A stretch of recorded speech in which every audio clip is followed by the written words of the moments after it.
Okay, guys, welcome back. I guess this YouTube feature, at least on my iPad, only has about 16 minutes per video. Didn't know. Um, I guess I could go live and then save it. Anyway, I'm gonna try to do this quicker than I did. I did it once and it got cut off too quick. So these are all box set DVDs, Criterions. Here we go. All of them trying to calm my collection down. So I don't have to get rid of all of them, but I need to get rid of some of them. This is called Pigs, Pimps, and Prostitutes. Uh, 3 films by Emma Mora. He is big on a woman becoming her own savior type of thing. So you've got the insect woman who goes from man to man and gets mistreated, uh, sexually abused, and so on, and yet she survives. You've got intentions of murder where a guy comes in and sexually assaults her, but she forges a path to her own greatness, I guess you'd say. And the last one is desperate power struggle between small-time gangsters, uh, shot in gorgeously composed and bustling cinemascope. So pretty cool. So it's those three. This was expensive, by the way. I don't remember. I don't know what it goes for, but this has been out of print for quite a long time, so hard to find. It wasn't cheap. I remember that, but my pricing will be good. This is Kurosawa's set of 5 films. This is on the Eclipse. I don't know if you have any Eclipse, but the slipcase kind of goes this way or through the top, either way. Um, this is 5 films. They do have little tiny booklets, like a couple pages in with each one of these movies, but they're in the slim cases. When I say slim, I mean slim cases. There's 5 movies there. But really good, really bright colored. I like this. Got great reviews. Each one of these films I think is really good. He goes between a lot of dream sequences. He also focuses on teens and teen escapades a lot. So I liked it. These are all in Japanese, by the way, or most of them are anyway. Let's see. This is the golden age of television, and I traded for this. Good stuff. 485 minutes. These were made between 1953 and 1958. The golden age of television, and during that, this was when they used to do live broadcasts. So you have actors and actresses who would do a live play, basically, for an hour or so on television. And these are really cool. You get like Paul Newman in here, Jack Palance, Mickey Rooney, Andy Griffith, Kim Hunter, Nancy Marchand, if you know who she is. She was in the Sopranos, played Tony Soprano's mother. And great plays. No Time for Sergeants, Bang the Drum Slowly, Requiem for a Heavyweight, Days of Wine and Roses, with people writing such as John Frankenheimer and Rod Serling. So you've got some really cool stuff here. Rod Serling before his Twilight Zone days. This one, Grey Gardens and the Beals of Grey Gardens collection, 2 DVDs in the box set. Related to Jacqueline Kennedy, but these are really quirky people. Really quirky.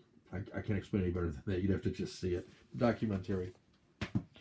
Monsters and Madmen. 4 movies. Boris Karloff's in 2 of them. He's in both The Haunted Strangler and Quarters of Blood. And there's also The First Man into Space and The Atomic Submarine. Pretty cool. Just The First Man into Space I thought was interesting. It's a man hungry for fame rockets himself beyond Earth's atmosphere, only to become encrusted with cosmic dust and return a blood-drinking monster. So that's kind of cool.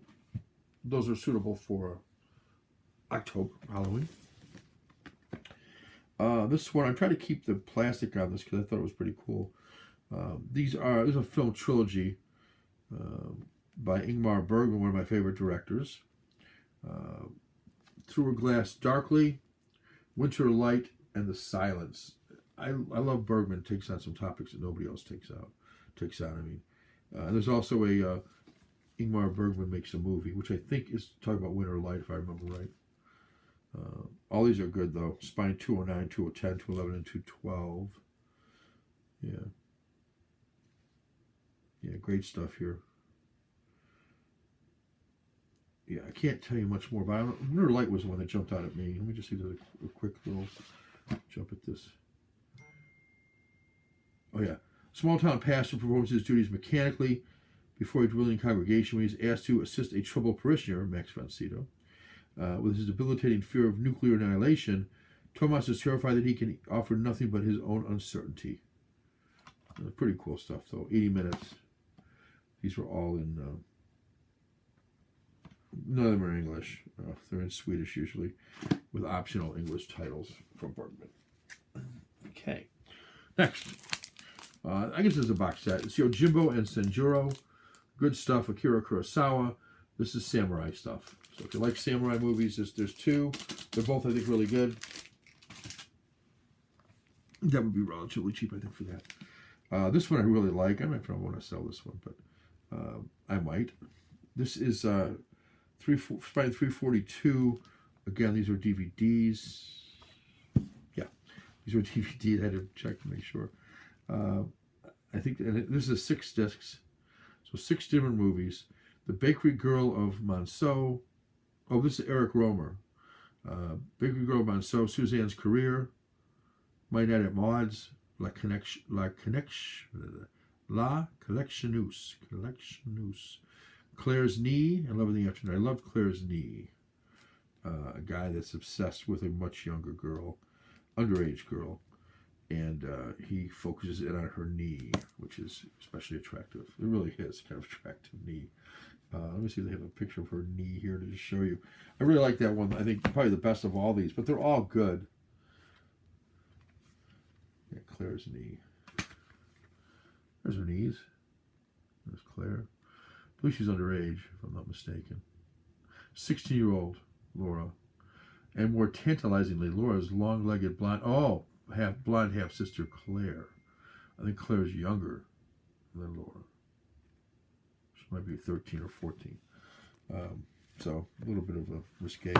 Then there's a book on the 6 Moral Tales here. And there's a bigger book. They're written. It's Eric Rohmer. He wrote these tales, so those are written as well. So that's kind of cool. This is a 574-minute movie. It is 4 discs, and also has a bunch of special editions. This to me is a masterpiece. It's Kobayashi's mammoth humanist drama. It's one of the most staggering achievements of Japanese cinema. It's called The Human Condition. It tells a story of basically a peace-loving guy who gets, let's call it, drafted into the army, the Japanese army. He ends up becoming a labor camp supervisor and an Imperial Army soldier.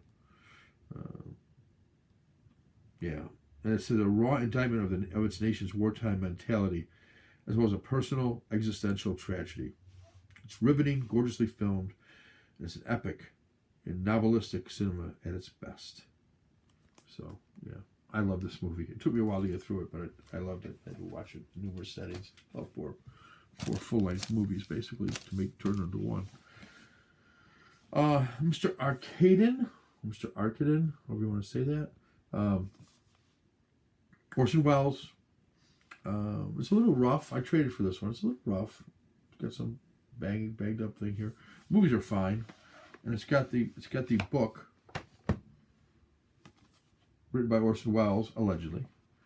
So you can read the book. I never did, but if you're big on reading, it might not be a bad thing to read the book it was based upon.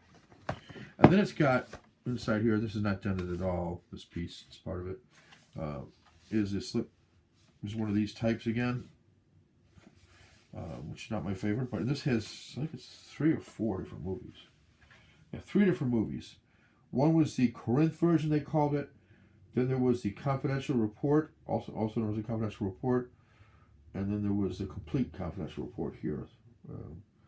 One is 98 minutes, one is 105 minutes, and one is 99 minutes. So the 105 minutes is the longest one.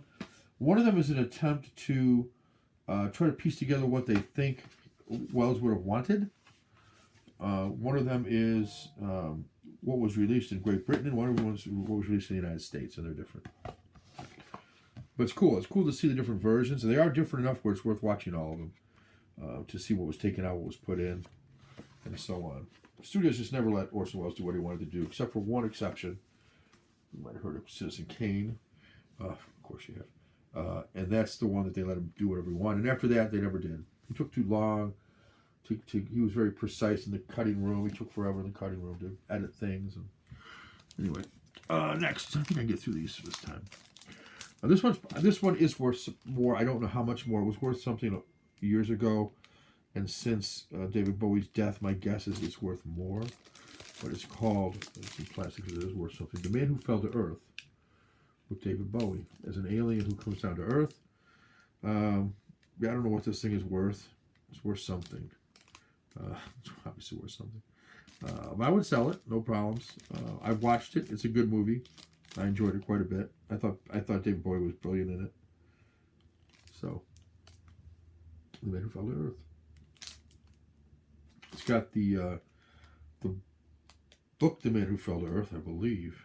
Yeah, and then this is the double length movie, double DVD movie here. I believe that's what it is. 139 minutes. Yeah, probably. Pretty cool. This is not really a box set, but I threw it in here anyway. Spy number 17. Pasolini, if you know anything about Pasolini, was killed. He did some pretty extravagant things. This marks his, I don't know what to tell you about this movie. It's called Salo. It's also subtitled 120 Days of Sodom. It's a I don't know. It's an unpleasant movie in many ways, and yet it's an interesting movie. I think everybody should probably see this. I don't know if you need to own it. I'm not selling it very well, am I? But if you don't mind disturbing movies, this is a good one, and a lot of extras on this one too. So I think it's worth seeing for sure. Probably worth owning it long enough to view everything on it. If not, I've watched it more than once. So, My Own Private Idaho by Gus Van Sant. We recognize a couple of those dudes there. Yeah, it's a good movie. I think it's well worth watching. It has Udo Kier in it, who you might remember from numerous other. He usually plays a vampire or something like it. Very heavy accent. River Phoenix is in there, of course. Keanu Reeves. Yeah, good stuff. And again, this one has the. I believe it's a big thick booklet in here.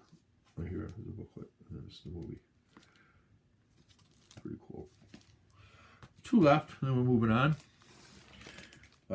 Yeah, Carl Theodor Dreyer, Vampyr. I like this. So you've got the book called Writing Vampyr, and then the actual 2-disc set of Vampyr. One is a film and one is supplements.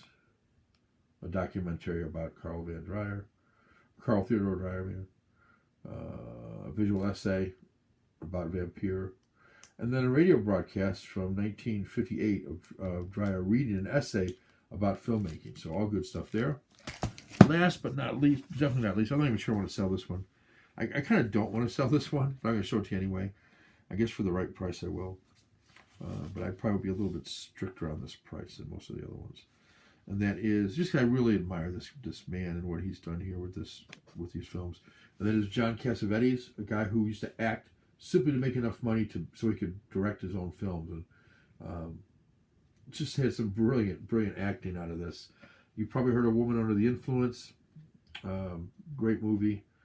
And I think well worth the set alone, probably. But there's a 68-page booklet talking about Cassavetes.